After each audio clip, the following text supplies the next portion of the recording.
La presse pour quelle liberté? En tout cas, dimanche 3 mai 2020, la communauté internationale célèbre chaque année donc à cette date, eh bien, la journée mondiale de la liberté de la presse, journalisme sans crainte ni complaisance, c'est le thème de cette édition 2020, une célébration qui reste avant tout une opportunité de débat sur la liberté de la presse à travers le monde.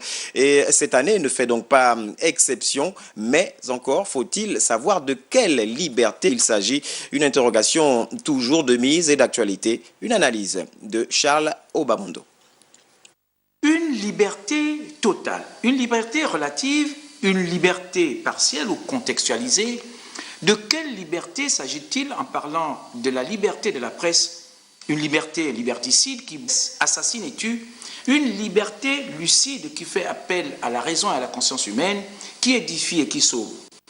Une liberté sans borne, infinie même si les textes les plus anciens comme les plus récents tentent d'encadrer juridiquement et déontologiquement son exercice, l'éthique étant considérée comme le socle moral et intellectuel de l'ouvrage.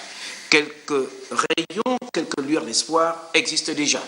De toute évidence, la conquête qui s'est opérée depuis les précurseurs, Pulitzer, les autres jusqu'à aujourd'hui, incite à dire qu'il y a encore des combats à mener, des batailles à gagner.